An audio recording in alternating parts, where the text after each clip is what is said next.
Good morning. Good morning. Might be a little dark in here.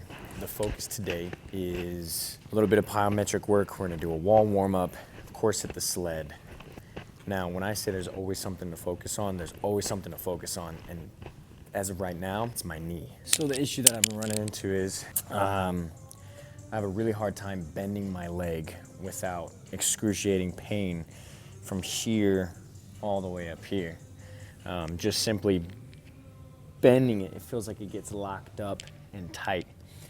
But I figured out kind of what the issue is. And so if I grab here and twist, try to twist my tibia and my fibular, and then I bend, it doesn't get locked up as much. The issue that I've unofficially diagnosed is excessive tibial external rotation due to just years of kind of neglecting my foot to come in. So I'm using my FHL. I'm not using my FHL, and I'm using rather the outside of my foot to step and, you know, just live every day. And then especially because this summer I went really hard. I went really hard at, you know, just parkour, trampolines in general. I was very externally rotated all the time. Just kind of all those years, I think, of protecting myself and being externally rotated just kind of came out when I started going really hard. And so now I have a very, very hard time with full bending, and it hurts. It hurts like hell. So we're gonna focus on how to fix that before we do anything else today. First movement is internal rotation. My hip's ability to internally rotate. 30-second holds here. You see a lot of people repping this out, just lifting and lowering. I think it's more beneficial to just hold and just try to like test that range of motion there. Driving that knee into the ground, driving that foot up. Might as well do it on my other side as well, just to keep that balance.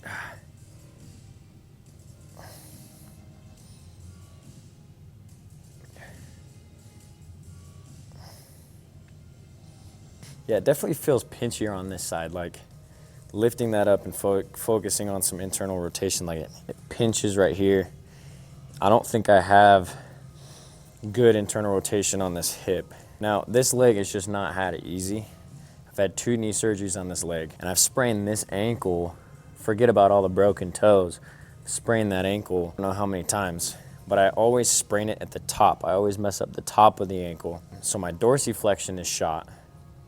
And I think that that has something huge to do with it too, because it's right at the base of that anterior tibialis where I always feel that pain. I sprain it right here. And so I think that spraining my ankle there so many times, having the 2 knee surgeries, being mindful of how I'm walking, keep in mind I can't really feel anything on the surface level because of my surgeries, but deep down in there I can definitely feel the fibula just jamming in, and it's uncomfortable. We're gonna loosen up the calf right at that top part. Some at-home self-myofascial. I'm using my water bottle. Yeah, there it is right there. We're just gonna put some extra weight. Holy, oh my goodness. That might be the gold mine right there. Because keep in mind, I still have a torn labrum, which is slowly getting better. It's kind of 2 steps forward, 1 step back. To talk about the shoulder, I found out that I have a weak serratus anterior, and just focusing on the activating of the serratus anterior has made differences. Shout out Motion PT.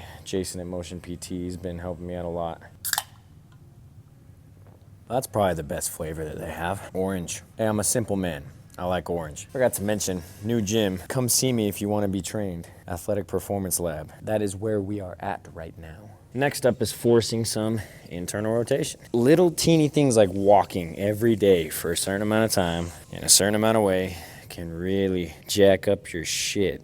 Forcing that internal rotation. This is something I always avoided. I avoided this internal rotation because I didn't want my knees to cave while squatting. So I just thought everything should be externally rotated. Turns out I overdid it. Now we're having to fix it, and trust me, this knee shit don't feel good. Son of a bitch. See how that bending goes. Still gets a little locked. I can go so much farther when I force that internal rotation. And then I let go and it locks up again. That's so weird. Let's get started with this workout. Although it hurts and although it's causing some problems, I think I have a little bit of a roadmap on how to fix it. Plus, I've had so many issues in the past. My hamstring was causing me so many problems last year. around this time and in the spring, and the things that I found for it, fixed it. So just got to stay diligent, stay curious, learning about this, and I'll be able to fix it. Because fuck, dude, I fixed my Achilles. I'm working on fixing my shoulder. I fixed my knees the first part, like the first time, and the second time fixed my hamstring, my lower back. I know what I need to do for my lower back. So it's just another thing to learn about, and we'll be able to fix it. I'm not worried.